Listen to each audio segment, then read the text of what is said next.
kita pasrahkan kepada Allah ini adalah hal-hal yang menyangkut masalah duniawi. Yang kita pasrahkan kepada Allah itu adalah hal-hal yang menyangkut duniawi. Urusan rezeki, urusan keadaan hidup. Nah, itu yang kita pasrahkan kepada Allah. Karena itu yang dijamin sudah oleh Allah. Nah, kalau perkara akhirat, perkara ibadah, itu yang dituntut Allah. Itu yang dibebankan Allah kepada kita. Urusan akhirat kita kada boleh pasrah.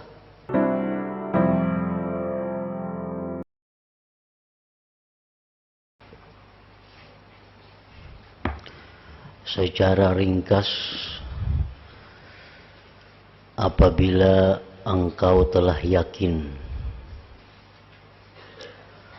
bahwa Allah Ta'ala itu zat yang cukup,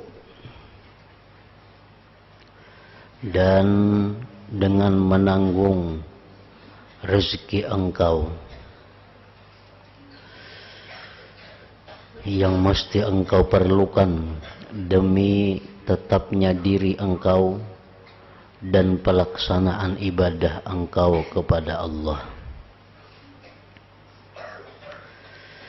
Kalau kita sudah yakin bahwa Allah mencukupi, Allah menanggung, menjamin apa yang kita perlukan agar tetap hidup dan bisa ibadah kepadanya. Juga engkau yakin bahwa Allah adalah zat yang kuasa atas apa yang Ia kehendaki dan bagaimanapun Dia kehendaki. Kita yakin pula bahwa Allah itu kuasa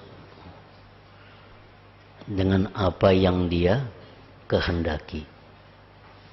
Artinya setiap yang Allah kehendaki itu pasti Allah bisa melaksanakannya.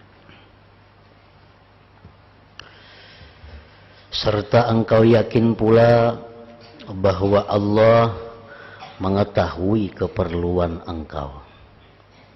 Kita yakin bahwa Allah tahu apa yang kita butuhkan. Kita yakin bahwa Allah mengetahui apa yang cocok, yang layak, yang patut, yang baik untuk kita. Keadaan demi keadaan, waktu demi waktu. Nah, kalau sudah kita yakin tiga hal tadi, maka engkau tentu akan pasrah. Artinya akan menyerahkan kepada tanggungannya yang pasti terwujud. Percaya kepada janji Allah yang benar. Hati engkau akan tenang dengan kepercayaan engkau itu, dan engkau tentu akan menyingkir, menjauh dari ingatan kepada rintangan-rintangan ibadah, kepada sebab-sebab datangnya rezeki, dan tergantungnya hati kepada sebab-sebab itu. Nah, kenapa kita biasanya tergantung kepada sebab datang rezeki seperti usaha? Kenapa kita sangat tergantung kepada itu? Karena keyakinan kita belum sepenuhnya. Karena keyakinan kita belum mantap kepada Allah. Lalu kita merasa tergantung dengan sebab, dengan usaha.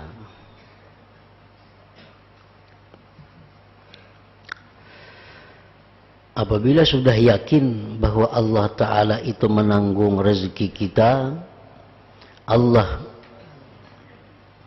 berkuasa terhadap apa yang Dia kehendaki, bila kita yakin bahwa Allah Ta'ala itu tahu dengan apa yang kita perlukan, nah timbullah perkara-perkara baik tadi. Kita akan menyingkir, menjauh dari ingatan kepada rintangan-rintangan ibadah, kepada sebab-sebab datangnya rezeki, dan tergantungnya hati kepada sebab-sebab itu. Karena semua perkara yang merintangi engkau itu, semua perkara yang menghalangi kita beribadah, tidak bisa mencukupi diri engkau tanpa dikehendaki Allah Azza wa Jalla. Sungguh Allah akan memudahkan makan dan minum yang menjadi rintangan itu. Selain itu, Allah Ta'ala lah zat yang membuat diri engkau menjadi segar dan enak berhadapan dengan rintangan itu. Kemudian Allah pula zat yang mendatangkan bahan penguat engkau, memberi manfaat kepada engkau, menyingkirkan beratnya dan mudaratnya makanan dan minuman dari engkau. Dan Allah Ta'ala bakal mencukupi engkau tanpa makan dan minum jika Allah berkehendak. Jika Allah menghendaki kita hidup tanpa makan, tanpa minum, itu pun bisa terjadi apabila Allah menghendaki demikian.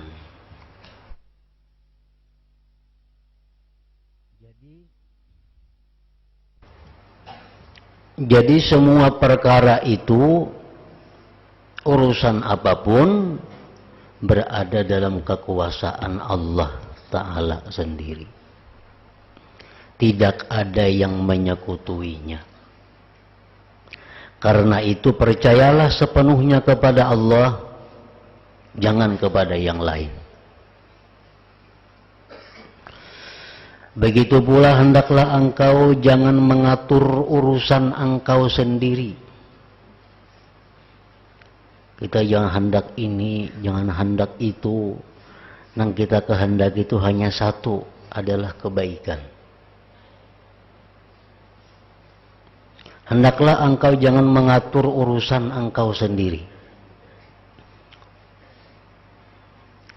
melainkan engkau pasrahkan kepada Allah yang mengatur langit dan bumi.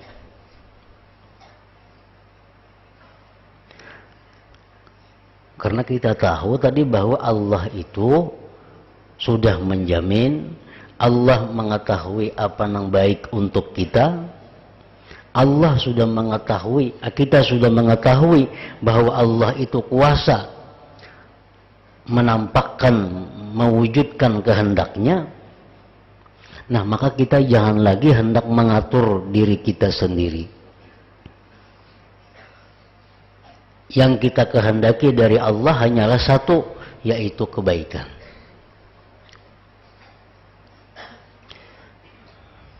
Hendaklah engkau melapangkan diri engkau dari perkara yang tidak engkau ketahui. Hendaklah engkau melapangkan diri engkau dari perkara yang tidak engkau ketahui. Amun aku jadi baikkah aku belum tahu. Amun aku jadi orang sugih belum tentu aku baik. Amun aku jadi orang fakir, belum tentu aku baik. Amun aku jadi ini, belum tentu itu baik. Amun itu ku ambil, belum tentu itu baik.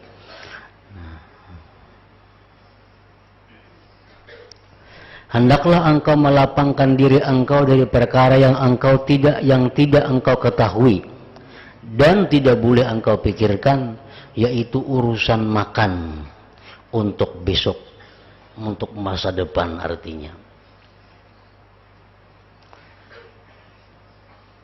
Allah menugaskan kita di atas bumi ini adalah untuk beribadah.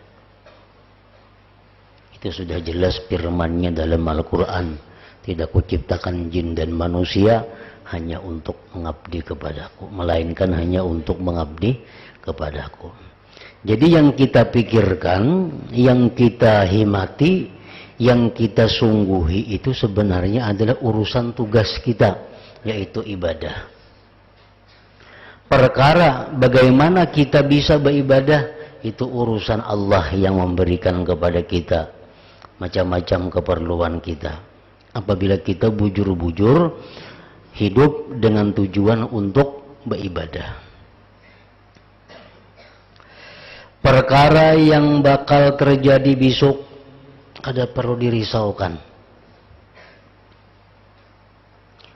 Kayaknya kayak apa mun aku tuha, mengkadada biisi pegangan, kayak apa aku tuha, mengkadada biisi pekerjaan. Nah, perasaan, pikiran macam itu jangan sampai mengganggu ibadah kita kepada Allah. Karena ibadah itulah tugas pokok dalam dunia ini.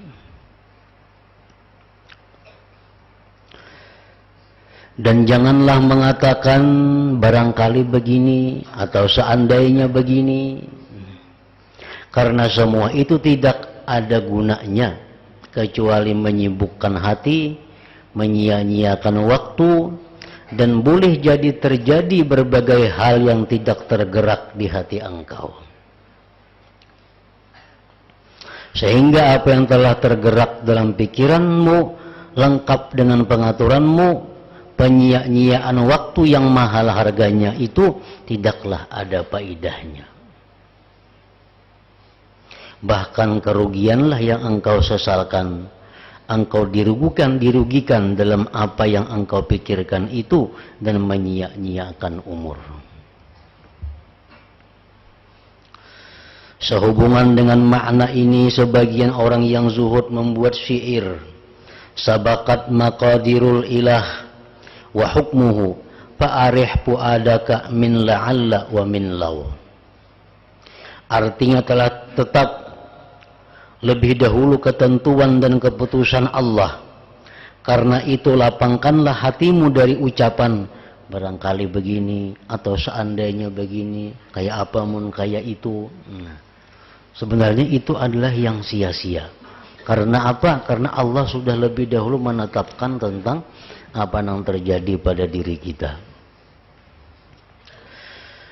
Ada lagi yang membuat syair begini, sayakunu ma huwa kainun fi waqtihi wa akhul jahalati mut'abun mahzunu fala'alla ma takhshahu laysa bikain wa la'alla ma tarjuhu laysa yakunu. Artinya semua perkara yang telah ditetapkan Allah pasti terwujud pada waktunya. Orang yang bodoh selalu berpayah-payah lagi susah. Boleh jadi apa yang engkau khawatirkan itu tidak terjadi, dan mungkin saja apa yang kau harapkan itu tidak terlaksana apabila bertentangan dengan yang diputuskan oleh Allah Subhanahu wa ta'ala. Nah, pendeknya engkau hendaklah mengatakan kepada diri sendiri, tidak akan mengenaiku, kada akan menimpa kepadaku, tidak akan datang kepadaku baik manfaat, baik mudarat, sihat, sakit, kaya, miskin, kada akan datang kepadaku kecuali apa yang telah ditetapkan oleh Allah untukku. Nah, ini i'tikad dalam hati. I'tikad yang wajib kita pegang, i'tikad yang wajib kita yakini seyakin-yakinnya bahwa tidak akan datang kepadaku kecuali yang telah ditetapkan Allah untukku. Allah adalah Tuhanku. Allah adalah zat yang mencukupi. Allah adalah sebaik-baik zat yang kupasrahi. Karena Allah itu maha bijaksana, yang tidak ada kesudahan kebijaksanaannya. Allah itu maha kuasa, yang tidak terbatas kekuasaannya. Allah itu zat yang maha pengasih, tidak terbatas balas kasihnya. Nah, sudah selayaknya bila kita berserah diri hanya kepada zat yang mempunyai sifat-sifat seperti ini. Karena itu pasrahkanlah kepadanya. Artinya kita pasrahkan kepada Allah ini adalah hal-hal yang menyangkut masalah duniawi. Yang kita pasrahkan kepada Allah itu adalah hal-hal yang menyangkut duniawi. Urusan rezeki, urusan keadaan hidup. Nah, itu yang kita pasrahkan kepada Allah. Karena itu yang dijamin sudah oleh Allah. Nah, kalau perkara akhirat, perkara ibadah, itu yang dituntut Allah. Itu yang dibebankan Allah kepada kita. Urusan akhirat kita kada boleh pasrah. Kok kulir sembahyang pasrah aja lagi nak neraka ke mati ke surga kah? Kada mau itu.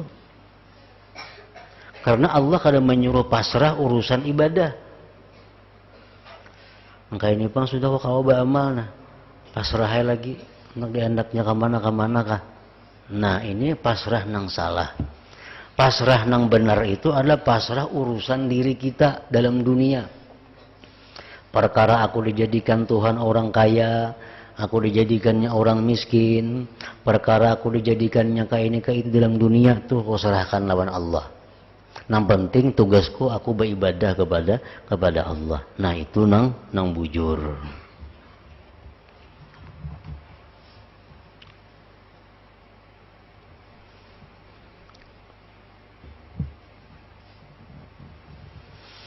Begitu pula engkau harus memantapkan hati engkau bahwa apa yang diputuskan Allah adalah perkara yang lebih sesuai dan lebih bagus.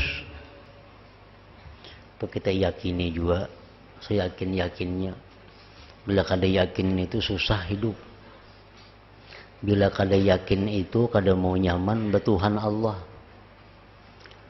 Nah, yakini seyakin-yakinnya bahwa apa yang diberikan Allah untukku itu sudah yang terbaik untukku. Itu yang sudah terbaik untukku. Artinya dalam masalah kehidupan dunia ini maksudnya. Meskipun yang demikian itu tidak dapat dicapai dengan ilmu kita. Walaupun kita kada tahu lagi nah apa hikmahnya, apa dibalik ini rahasianya. Tapi terjadi, nah kita hendaklah yakin bahwa itu sudah merupakan yang terbaik untuk kita.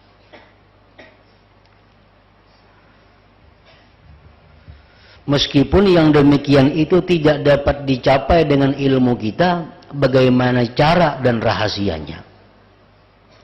Ucapkanlah pada diri sendiri, apa yang ditetapkan Allah itu pasti terwujud. Mau kada mau. Maka tidak ada faedahnya bila engkau membenci atau pilih-pilih mengenai apa yang dibuat Allah. Tidak ada jalan untuk membenci apa yang diputuskan oleh Allah Subhanahu wa ta'ala. Tidakkah engkau pernah berikrar raditu billahi rabba? Seringkali kita ucapkan raditu billahi rabba. Artinya aku ridha dengan Allah sebagai Tuhan. Setuju Allah itu Tuhan. Lantas bagaimana tindakanmu mencucukkan tidak ridha kepada qada dan takdir Allah? Padahal qada takdir itu termasuk sifat ketuhanan Allah dan menjadi hak ketuhanan Allah. Karena itu engkau wajib ridha. Demikian pula kalau engkau mengalami musibah dan menghadapi perkara yang tidak engkau sukai, hendaklah menjaga nafsu engkau dan menahan hati engkau supaya jangan sampai mengeluh. Jangan sampai mengeluh.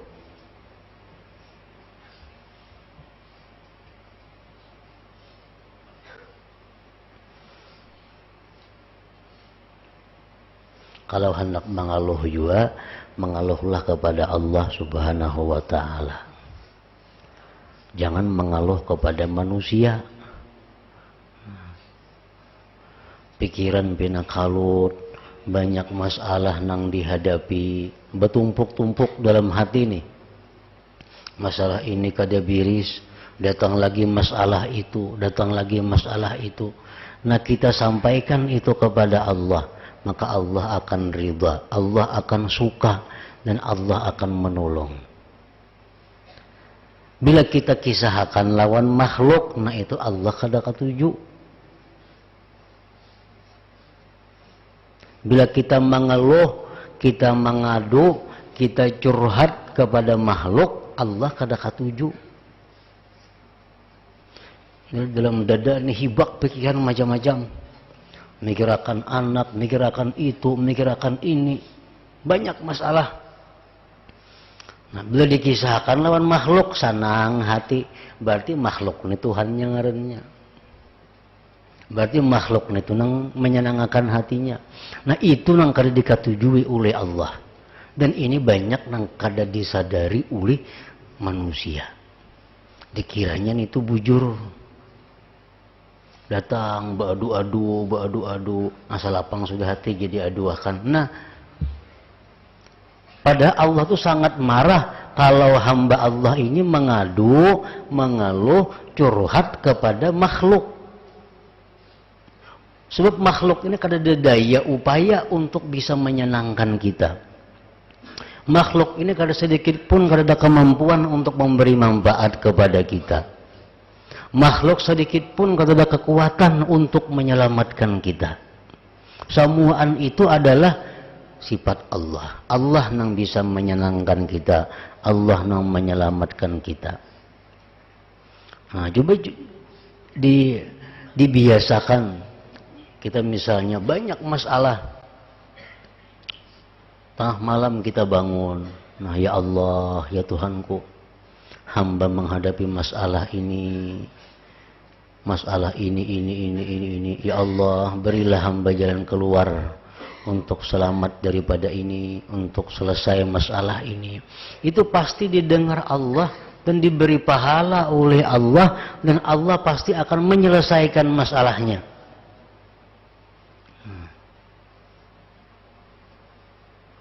Jadi istilah-istilah nang orang wahini, istilah curhat itu istilah orang nang non Islam.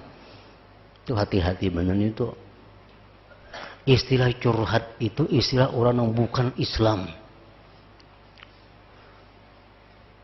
Kita boleh kepada manusia untuk bertakun hukum. Ini apa hukumnya? Ini apakah ini boleh kada? Halal kada? Itu disuruh kepada manusia. Fas'alu ahla dzikir. Dalam Quran disebutkan bertakunlah kepada orang-orang yang punya ilmu. In kuntum la ta'lamun, jika kamu tidak tahu. Nah, kalau dalam hati kita ragu-ragu, ini hukumnya apa ini kada tahu nah. Nang ini pang kada tahu juga, ini pang kada tahu juga. Nah, itu disuruh kita datang kepada orang nang tahu bertakun. Tapi kalau hati kita ini galau menghadapi masalah-masalah, nah, ini Allah tempatnya kita mengeluh. Kepada Allah tempatnya kita mengadu. Kepada Allah kita mencurahkan isi hati kita. Allah suka. Daripada sukanya Allah tuh kita diberinya pahala. Dan apa yang kita masalahkan diselesaikan oleh Allah.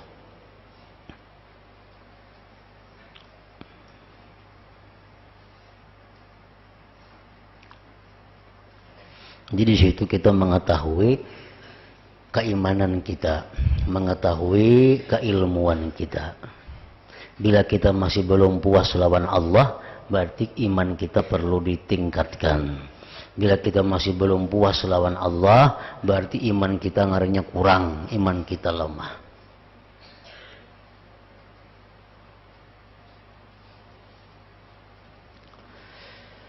Supaya jangan sampai mengeluh.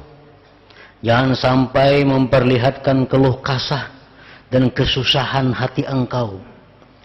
Terutama pada saat pertama kali terjadinya musibah. Sebab persoalan baik atau buruk itu berada pada saat pertama kali terjadinya musibah itu. Sedangkan nafsu engkau sangat cepat kepada kebiasaan, yaitu mengeluh ketika musibah datang. Engkau hendaklah mengucap, hai nafsu, musibah ini sudah terjadi. Kita ini mengalami musibah. Kita bisiki diri kita, musibah ini sudah terjadi. Tidak ada daya untuk menolaknya. Dan Allah benar-benar telah menolak musibah yang lebih besar ketimbang musibah ini. Ini musibah ini masih kawa. Musibah yang lebih besar itu kita dijauhkan Allah, wahai diri. Untung kita diberi musibah hanya ingat ini, diberi penyakit hanya ini. Banyak penyakit-penyakit yang lebih besar kita dipelihara Allah daripadanya. Karena macam-macam bala dalam gudang kekuasaan Allah itu banyak sekali. Allah banyak berisi rezeki anugerah, dan Allah banyak juga berisi macam-macam bala. Dan ketahuilah, bala ini akan hilang, tidak kekal. Musibah ini bagaikan mendung yang bakal terpisah. Karena itu wahai diri, tahankanlah. Hai nafsu, sebentar saja niscaya engkau menemukan kegembiraan dan ganjaran yang besar sesudah engkau tidak mampu menolak bala yang turun. Mengeluh itu tidak ada gunanya. Beradu-adu itu kada ada gunanya. Dan sebenarnya jika hati puas serta sabar, maka tidak ada musibah. Maka sebaiknya engkau selalu istirja, mengucap innalillah wa inna ilaihi raji'un. Hati engkau selalu sibuk mengingat apa yang bakal didapat di sisi Allah, yakni pahala. Senantiasa mengingat kesabaran para ulul azmi, para nabi untuk menghadapi bencana besar, juga para wali yang mulia di sisi Allah Ta'ala. Jangan dikira nabi-nabi itu bahagia, jangan dikira nabi-nabi itu sejahtera, tapi mereka itulah paling banyak yang menerima cobaan dari Allah. Makin tinggi kedudukan seseorang, makin banyak cobaan yang diberikan Allah kepadanya.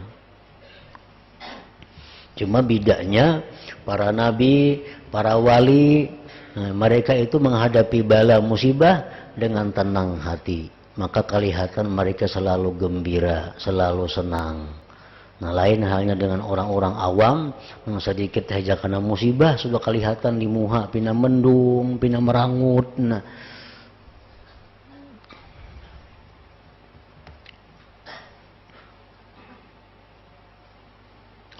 apabila Allah menahan kepentingan dunia dari engkau pada suatu waktu, Allah mendikiti rezeki kepada kita.